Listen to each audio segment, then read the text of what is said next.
गासैबो आंनि खर' गंग्लायनानै खुलुमनायखौ बावहरग्रोनाय थाबाय। नोंथांमोना सोरनि गोखो ना जोंहा दिनैनि जा गलाघाट जिल्ला दुलाराय बाथौ गौथुमनि बानजायनायावहाय खुंगा गुथि 3 बोसोरारि जथुमानि जाय बिथांमोन बे दिनैनि एसेबां मोजां जथुमाखौ खुंदों बिथांमोनासो नेहोखो ना बले अखा हानायनि थाखाय नोंथांमोना जोंखौ नेहोनांबाय? आंथ' दहायनो सफैदों। नेहोनायासो नेहोखो? आंथ' नोंथांमोनजों लोगो हमनो थाखाय जोबोर हांखुर जानानै दङमोन।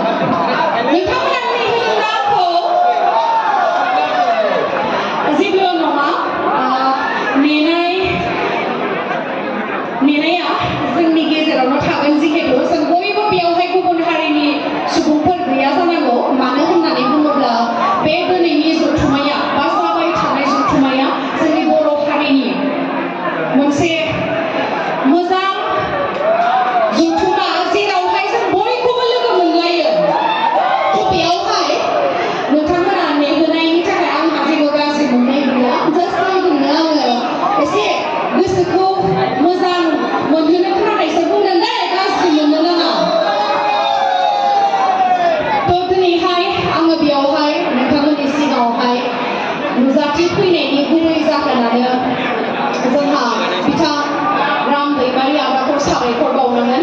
बिथांनि थाखायनो आङो दिनैहाय नोंथांमोनजोंहाय मिनिस्रां मोखां लानानै नोंथांमोनजों बयजोंबो रंजाफानो खाबु मोनदों। थ' बेखायनो आंनि गोसो गोरबोनिफ्राय बिथांखौ साबायखर बावहरनाय थाबाय। लोगोसे जोंनि आफा अबंलावरिखौबो आं साबायखर बावनो हाया, नङा होमबा? थ' खेबसे गोबारै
दिनैनि बे जथुमाखौहाय बा मेलखौहाय मेहेर गोनां खालामगोन जोंहा आनैया ब्रह्म सोमखोर बसुमतारी आरो लोगोसे सोर आंबो नाजागोन आंनि मुंखौ एसे बुंजानो लुबैयो आङो बेखायनो सोंख्लायो आरो बेखायनो बारा बुंबाय थाला मोसानोसै ना मा होनो नोंथाङा मोसानो नायनो गोसो ना